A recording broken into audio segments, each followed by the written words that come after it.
13h21, hora certa, em nome de Jornal O Dia, que está com uma ótima promoção para assinatura anual. Assine Jornal O Dia e ganhe um voucher de R$ 150 para desfrutar a gastronomia que só o restaurante Mana Prime tem. Faça sua assinatura hoje mesmo pelo telefone 2106-9927. A O Dia TV participou da solenidade de posse do novo presidente da AIP, a Associação Industrial do Piauí.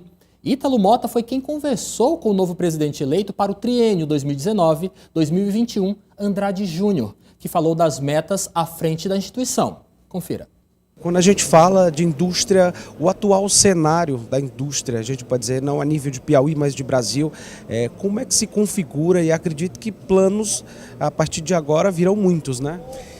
Pois é, quando a gente pensa no Piauí, não é diferente do que ocorre no Brasil. A gente pensa, quando analisa as estatísticas, você vê que em 1995 a força da indústria era muito maior do que hoje. Um movimento totalmente contrário. E a gente percebe uma precoce desindustrialização aqui no Brasil. E alguns, diria, por algumas razões graves. Uma é a elevadíssima carga tributária, a excessiva burocracia e uma falta de mão de obra qualificada preparada para esses novos rumos da indústria. Eu creio que a Associação Industrial ela tem esse papel de conversar com os entes, né, municipais, estadual e federal, para compor e criar um ambiente de negócio favorável a novamente crescermos. Quando a gente imagina que em 95 no Piauí a atividade industrial representava 22% da nossa atividade econômica, imagina, e hoje, em 2018, a gente padece do número de 12%. Então, é preocupante, mas também está aí uma grande oportunidade. A partir de agora, então, quais as estratégias que serão utilizadas para que esse quadro consiga se configurar de uma forma positiva? Pois é, a gente está baseando essa gestão em 3 pilares, que é articulação, inovação e serviço. Então, na articulação, bem claro, e que eu já comentei um pouco, a gente tem que conversar com esses entes. Nós temos que achar caminhos para uma indústria.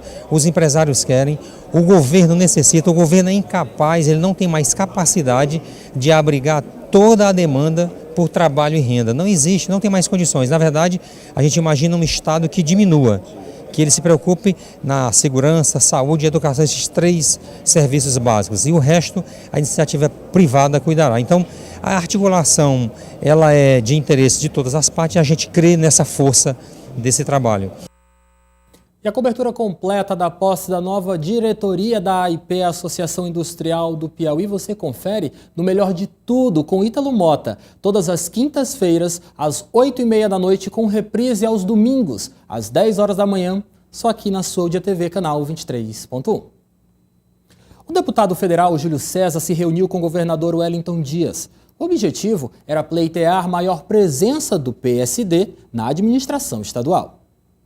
Na reunião, o deputado federal e presidente estadual do PSD, Júlio César, tratou com o governador Wellington Dias sobre a reforma da Previdência.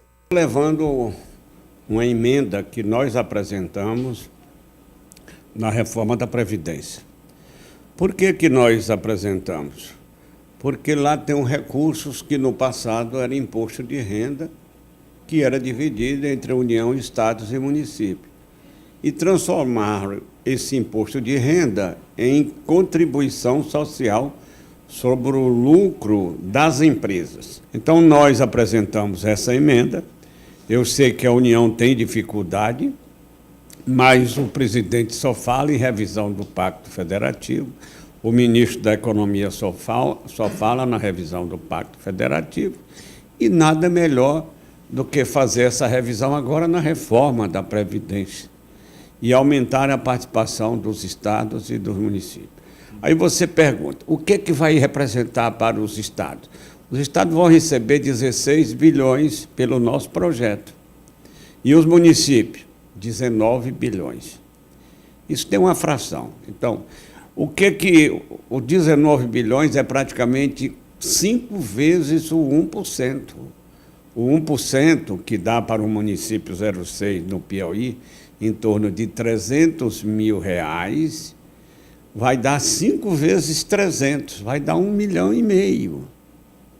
Teresina, por exemplo, se passar, vai receber mais de 100 milhões por ano, por esse nosso projeto. Sobre a possibilidade de indicação ao cargo de ministro das cidades, o deputado se diz agradecido pela lembrança do nome dele. Essa é uma expectativa, não apenas pelo perfil que o presidente deu de ser um ministro que tenha grande identidade com os municípios brasileiros. E houve apenas uma especulação. Eu não fui convidado, ninguém foi convidado, ainda não foi criado esse ministério, está na expectativa ainda de ser criado, e eu fico, pelo menos, satisfeito pela lembrança que os amigos têm do meu nome. O deputado Júlio César está programando para a próxima semana uma reunião com o presidente Jair Bolsonaro. Vai ser na próxima quarta-feira da semana que vem, no Palácio do Planalto, às 8 horas, no café da manhã. E nós vamos amanhã a Brasília nos reunir com os coordenadores de cada estado para elegermos a agenda prioritária desta reunião. Mais uma declaração interessante que foi dada pelo próprio Júlio César e também pelo filho dele, que é deputado estadual aqui no estado do Piauí, Georgiano Neto, é de que não importa qual o contexto, mas o PSD segue marchando junto com o governador Wellington Dias. O deputado federal Flávio Nogueira visitou o Sistema União de Comunicação e falou sobre o sentimento do PDT após a nomeação do secretariado. Na oportunidade, ele também falou sobre as articulações em Brasília para a aprovação da reforma da Previdência. No início a gente tinha a intenção, e já tinha até falado com o governador, de que não queríamos mais ficar com a Secretaria de Turismo e queríamos ter uma experiência em outra secretaria, né? Então isso foi conversado, mas houve muita celeuma aí entre os partidos, os coligados. Então o governador e nós do PDT concordamos em permanecer na Secretaria de Turismo, com algumas modificações, é verdade. Nós crescemos, né, tem um deputado federal agora no partido, e nós precisamos ter mais abrangência, né, e principalmente das emendas parlamentares que eu estarei trazendo em benefício dos municípios e principalmente daqueles municípios que nós fomos bem votados. O projeto da reforma da Previdência, como todos sabemos, já saiu da Comissão de Constituição e Justiça, agora está na Comissão Especial, né, que está analisando e ouvindo opiniões, recebendo emendas, né, para que possa estar indo para o plenário. Então acredito que somente lá por final do mês de junho e início de julho poderá estar sendo votada no plenário. Se isso tudo correr bem, se não existirem muitas divergências, né, muitas emendas também ao projeto, possa ser que isso possa ser votado ainda neste semestre. Com a saída do deputado Wilson Brandão para a Secretaria de Mineração, a vaga de presidente da CCJ, a Comissão de Constituição e Justiça da Assembleia Legislativa do Piauí, deve continuar com o PP, o Partido Progressistas. Nós fomos até a Alep saber qual o nome mais provável. A presidência da CCJ é um dos cargos mais disputados no Poder Legislativo. A comissão é considerada a mais importante da casa, por ter a responsabilidade de apreciar todas as matérias apresentadas pelos deputados e pelos poderes executivo e judiciário. O comando da comissão depende de um acordo entre os líderes partidários. A Comissão de Constituição e Justiça da Assembleia Legislativa era presidida pelo deputado Wilson Brandão, do Progressistas, que se licenciou do Parlamento Estadual para assumir o cargo de secretário de Estado da Mineração. A expectativa é que a CCJ continue comandada pelo Progressistas, que indicou o deputado Júlio Arcoverde, que deve retornar à Assembleia após abrir mão do cargo de secretário municipal de Esportes e Lazer de Teresina. Para o Progressistas, Júlio Arcoverde é o nome do consenso. Com o retorno do deputado Júlio Arcoverde à casa, eu devo sair da Comissão de Constituição e Justiça, até porque vim para a comissão no lugar dele. Então, o nome que o progressista está indicando para conduzir os trabalhos, dentro desse acordo, dentro do PT e o PP, é o nome do deputado Júlio Arcover. É o nome do consenso. É o nome do consenso, feito um compromisso entre as lideranças, os líderes dos partidos, do PMDB, do PSD, do PT e do progressista. Então o progressista se sente plenamente contemplado. Tranquilo, e aí estamos aguardando apenas o retorno do deputado Júlio Arcover da casa. Tem data marcada? A previsão para essa semana. Por enquanto, os trabalhos da CCJ seguem comandados pelo MDBista Henrique Pires, um parlamentar de primeiro mandato disposto a seguir as determinações do partido. Nós temos dado continuidade ao trabalho que a casa necessita. Nós hoje aqui aprovamos 16 projetos de lei. Houve projeto na área do meio ambiente, tudo na questão constitucional, tá certo? Houve veto, mensagem de veto do governador, título de cidadania. A comissão está funcionando normalmente. O senhor gostaria de continuar, mesmo com a possibilidade do deputado Júlio assumir? Não, eu sou um soldado do MDB. A gente não chega aqui na comissão por vontade pessoal. Isso é um entendimento da liderança. Eu fui eleito vice-presidente e estou exercendo esse mandato aqui. E a gente continua a falar sobre a Assembleia Legislativa do Estado do Piauí, só que desta vez em estúdio, porque aqui nós estamos recebendo o deputado Cícero Magalhães. É com ele que nós conversamos a partir de agora. Deputado, seja bem-vindo. Boa tarde para o senhor. Boa tarde, Lívia. Tudo bem com o senhor? Tudo bem. Na Assembleia, quais são as bandeiras que o senhor vai levantar?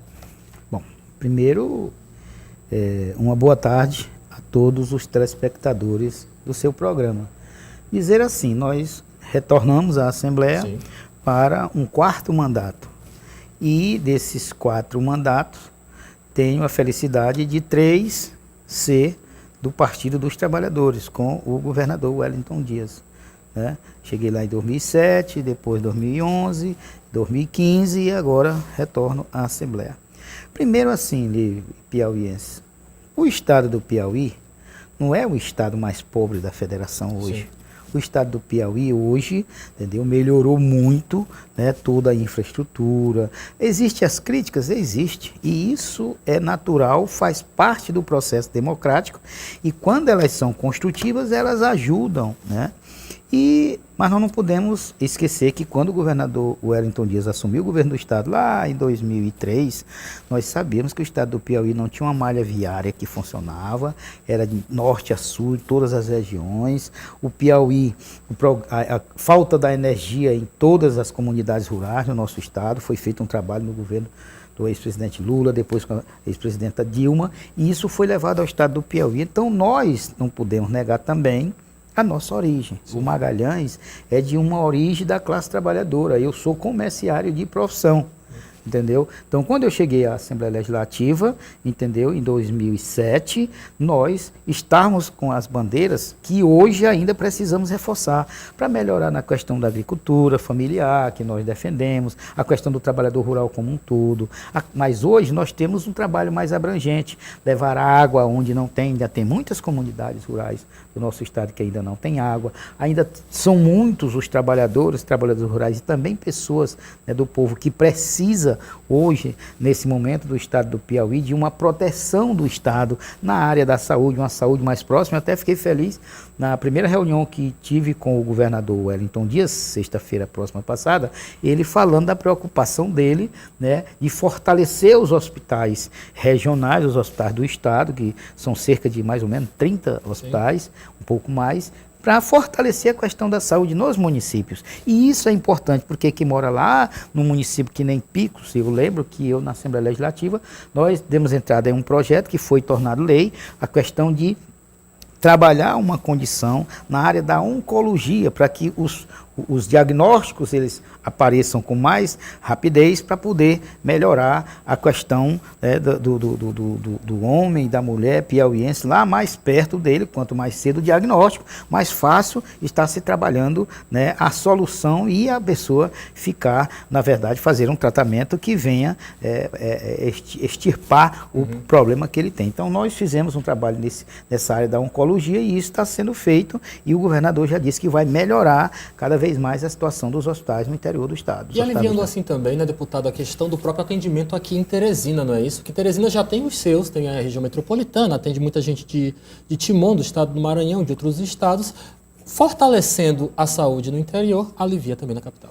Não tenha dúvida. Teresina é uma cidade polo, né, na área da prestação de serviço. Eu, que sou comerciário de profissão, conheço bem essa situação. Teresina não é uma cidade de indústria, com muitas indústrias. Teresina é uma cidade da área da prestação de serviço, do comércio e serviço. Então, na área da saúde, o Piauí, Teresina, é uma potência nessa situação. Então, precisa que a gente esteja levando isso também, através do Estado, para as cidades mais distantes da nossa capital. Pegando o gancho do seu perfil de comerciário, também queria saber do senhor como é que o senhor enxerga as questões acerca da reforma da Previdência. Agrada o setor dos comerciários? É lógico que não. Eu sou um comerciário já aposentado, né? Eu entrei no comércio em 1976, em setembro de 76. Eu trabalhei 39 anos contribuindo, né? E me aposentei com o salário de comerciário livre. Agora, hoje, a reforma da Previdência, ela foi feita, algumas reformas. Foi feita uma reforma na época do ex-presidente Lula, mas como foi feito lá? Ele chamou todos os estratos da sociedade envolvida, né, sentou na mesa e saiu a reforma que a maioria da sociedade defendeu, assinou tudinho. Da presidenta Dilma. É o que ainda é hoje, a questão de 85,90, quando soma o tempo de contribuição de serviço com a idade da pessoa. Agora, você querer hoje tirar dos trabalhadores rurais e da trabalhadora rural o direito dela se aposentar, porque do jeito que está aí não aposenta. 62, 65 não vai aposentar. Não vai aposentar. Tirar a questão do benefício continuado, o BPC, também é um crime que as pessoas hoje, né, do jeito que está hoje, e aí com 65, 70 anos, não me recordo direitinho, mas ele tendo um problema de saúde, ele chega a ter um benefício. Isso não é uma aposentadoria, é um benefício, mas um salário mínimo. E o governo federal quer cortar isso para R$400. Na verdade, hoje a grande pergunta dos congressistas é: o que tem nessa reforma? Porque ele decretou o sigilo, o governo federal. Se fosse uma coisa boa, ele não disse que é para beneficiar os pequenos, por que está sobre sigilo? Sim. Então, não tem como você ser a favor da reforma da Previdência que está aí. Não tem como. Tem que tirar os trabalhadores e trabalhadoras rural, a questão do benefício, prestação continuada, a questão da capitalização. A capitalização é um escárnio, não tem como. Você entender, piauiense, você vai pegar aquilo que você contribuir durante sua vida, vai para um banco. E depois, quando você estiver na sua idade, né, na velhice, que você for se aposentar, você vai ganhar em cima daquilo que você depositou. Aí eu pergunto, e se o banco quebrar? Quem é que vai bancar isso aí? É um absurdo, é uma coisa que não tem sentido. Eu acho que a reforma da Previdência não pode, de maneira nenhuma, deixar de atacar. Tem que cortar os privilégios? Eu sou a favor. Tem que acabar essa história de familiares de determinado setor receber até o fim da vida. Tem que acabar esse negócio. Não, esse setor bem aqui vai ficar fora. Fora por quê? Por que os que mais ganham vão ficar fora? Por que não taxar as grandes fortunas? Como é que o mesmo cidadão que ganha acima de 5 mil e poucos reais, ele vai pagar o imposto, e quem tem uma empresa que tira por mês de salário de 20 mil, 1 milhão, 2 milhões, não paga? Isso é injusto. Sim. Então, para poder ele equilibrar, tem que todo mundo pagar. E não acabar com a questão que hoje ela é central, é a questão da solidariedade. Para a hora que você tirar, para botar só porque quem é a favor hoje da reforma da Previdência? Ou ele é um mal intencionado, ou ele está devendo. Como tem muitos aí que estão devendo a Previdência, entendeu? Dá quase mais de 500 bilhões de reais, que a gente sabe, dos grandes bancos, das grandes empresas, algumas pessoas que não pagam, eles só estão louquinhos, estão aí na televisão toda hora dizendo que são a favor, tem que ser feito. Por quê? Porque eles querem se ver livre daqueles que eles arrecadaram do trabalhador e da trabalhadora e não arrecadou. Isso e a apropriação indébita. Não podemos concordar com isso. Deputado, voltando os nossos olhos aqui agora para Teresina e já eleições de 2020, o senhor disponibilizou o seu nome na tentativa de comandar toda essa articulação em nome do Partido dos Trabalhadores para 2020, não é isso? Bom, deixa eu lhe explicar. O Partido dos Trabalhadores é eu acho que o único partido que ele faz o processo de eleições direta, né, com seus filiados. O PT vai mudar suas direções, né, os diretórios municipais agora no dia 8 de setembro. E até o final do ano, mudar o diretório estadual e o diretório nacional. Como assim? Nós vamos no dia 8 de setembro eleger os presidentes dos diretórios municipais, tirar os delegados e delegadas, para a partir daí, depois no segundo momento eleger os presidentes ou presidentas dos diretórios estaduais e depois o presidente ou presidenta do diretório nacional. É assim que o PT funciona e é assim que a legislação exige. Então, eu coloquei meu nome e realmente está à disposição dos filiados e filiadas do partido para que no dia 8 de setembro a gente possa estar disputando numa boa, tranquilo, porque essa história de uma chapa disputar com a outra dentro do partido, isso é a coisa mais normal que tem. Tem outra pergunta para lhe fazer, deputado. Na realidade, eu queria saber do senhor. Muito se fala que Dudu Edilberto Borges, vereador por Teresina, seria o nome mais provável de um consenso de uma chapa pura do Partido dos Trabalhadores para disputar o Palácio da Cidade. É isso mesmo? Este nome lhe agrada?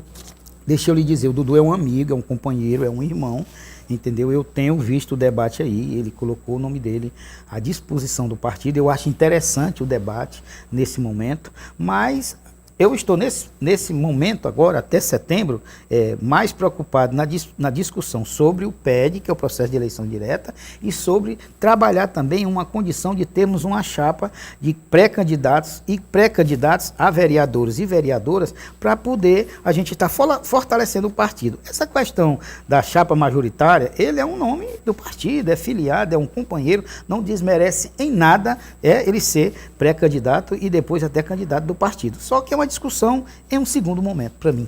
Mas para o senhor, olhando para esse contexto que nós temos até o exato momento, o Partido dos Trabalhadores tem que ter uma chapa pura? Tem que ter pelo menos uma chapa encabeçada pelo PT? É normal, o PT já teve muitas candidaturas próprias. Se você for pegar aí ao longo da história, vários companheiras já foram candidatos do partido. O governador Wellington Dias, né? O governador Wellington Dias, em 2000, foi candidato junto com a companheira Trindade Saudosa Memória, que foi a vice. Em 2012, ele foi candidato a prefeito e eu era o vice dele, do governador Wellington Dias. Enfim, isso é uma discussão que o partido vai tomar sua posição lá para o final desse ano, começo do próximo ano. Pode até ter, sim, uma candidatura própria, nada demais, mas muito discutido não só com a direção do partido, mas principalmente com as bases do partido. Deputado Cícero Magalhães, muito obrigado pela sua participação. Boa tarde, volte sempre, tá bom? Boa tarde, um abraço. Obrigado. Até a próxima. Boa tarde para o senhor. E agora nós vamos ao vivo falar com o nosso repórter Eliezer Rodrigues. Tudo isso porque nós queremos entender, ter mais detalhes sobre a Semana Nacional da Defensoria Pública, que tem por objetivo esclarecer as mulheres sobre seus direitos para combater a violência. Boa tarde, Eliezer. Quais são os detalhes que você tem para passar para a gente?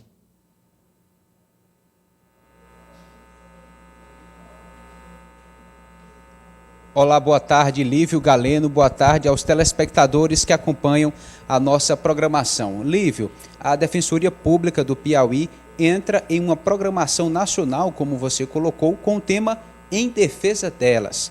Os direitos das mulheres estão em evidência, estão sendo defendidos pelos órgãos públicos de defesa em todo o país. Sobre o assunto, vamos conversar a partir de agora com o defensor-geral do Estado do Piauí, o doutor Erisvaldo Marques. Bem, doutor Erisvaldo, qual o objetivo de promover uma conscientização, uma campanha intensiva a respeito dos direitos da população feminina? Boa tarde, exatamente. Né? É campanha nacional da Associação Nacional dos Defensores e Defensoras Públicas do Brasil, com apoio do Colégio Nacional dos Defensores Gerais. É uma campanha, como eu disse, nacional, e o objetivo é exatamente esse. Discutir, divulgar e dizer para aquelas pessoas que necessitam de um apoio da Defensoria que pode contar com a nossa instituição. Aqui no Piauí nós temos o Núcleo da Mulher, da pessoa em situação de violência, né? E no interior do estado também. Então a intenção é essa, é levar ao conhecimento cada vez mais das mulheres que elas têm direito e que tem alguém que lute por elas, que é a Defensoria Pública. Para isso, vocês desenvolvem palestras, uma programação de conscientização em alguns lugares aqui da capital. Exato. Essa semana é a semana toda. A programação, a gente começou ontem com atendimento na penitenciária feminina. Hoje estivemos no CSU do Parque Piauí. E até sábado teremos uma programação com palestras e encontro entre os defensores públicos para divulgar e difundir o tema, inclusive com defensores públicos locais palestrando e também pessoas de renome nacional que vêm também nos brindar e nos municiar mais com argumentos e com dados sobre a violência doméstica. Doutor Erivaldo, o que pode ser considerado violência doméstica ou a violência contra a mulher? A violência contra a mulher tem vários aspectos, né? Desde aquela física, né, que é a mais visível, mas tem a psicológica, tem a violência patrimonial, tem a violência obstétrica, né, que é um tema, inclusive, né, o governo federal tirou, através do Ministério da Saúde, quis tirar essa nomeação, né, denominação de violência obstétrica, aliás, que na realidade foi um erro, né, que deve continuar, que é aquela violência quando a pessoa está em trabalho de parto, né. No caso, o parto deve ser humanizado. Com certeza, o parto deve ser humanizado. Cada mulher tem seu jeito e sua maneira de ser, né, então deve ser respeitado naquele momento. E para isso que se tenha um nascimento de uma pessoa saudável, tanto do ponto de vista para o bebê, como do ponto de vista para a mulher, tanto na questão física como eventuais traumas posteriores, se não houver um tratamento humanizado. Como a mulher que se considera uma vítima pode procurar os órgãos de defesa para se proteger? A Defensoria Pública de Teresina tem um núcleo especializado, né, que é o núcleo da mulher em situação de violência, que fica na Avenida Nossa Senhora de Fátima, na Casa de Núcleos, né. São 3 defensores públicos, defensoras públicas e defensor público, que atuam e as recebem, né. Lá tem assistência social, e é um núcleo especializado para o recebimento dessas pessoas, para que tenham um bom acolhimento e que sejam feitos a defesa da melhor forma possível. No interior do estado, nós temos defensores regionais, né, que atuam em diversas áreas e também na proteção da mulher vítima de violência. Tem crescido a quantidade de casos relacionados à violência contra a mulher? Infelizmente, né, uma realidade, pesquisa, por exemplo, no estado de São Paulo, né, verificou-se que durante os primeiros meses de 2019, teve um aumento considerável de feminicídio, né, que é uma tragédia nacional na realidade. No Piauí também o índice é alto, né, não só de feminicídio, mas da violência doméstica como um todo. E que nós temos que divulgar, discutir. Os homens também devem entrar nessa discussão, né. A gente deve analisar nossos comportamentos, porque muitas vezes nós herdamos de gerações passadas determinado tipo de comportamento e que deve ser mudado para que as mulheres sejam e tenham o respeito e a dignidade como o homem também deve ter, né? Doutor Erivaldo Marques, defensor público geral do estado do Piauí, muito obrigado pela sua participação, pelos esclarecimentos. Tá aí então, Lívio, muitas vezes uma violência cultural que parece natural, mas que traz muitos prejuízos, precisa ser combatida. As mulheres precisam de respeito e são dignas dos seus espaços que têm sido conquistados. Eu volto com você, Lívio. Obrigado, Eliezer. Boa tarde para você, pessoal. Vamos entrar em consenso. Estamos em 2019 e esse papo de violência cultural não cola mais. Você está no canal 23.1, a sua O Dia TV. A seguir, tem a Zeno Rádio ao vivo. A gente volta já.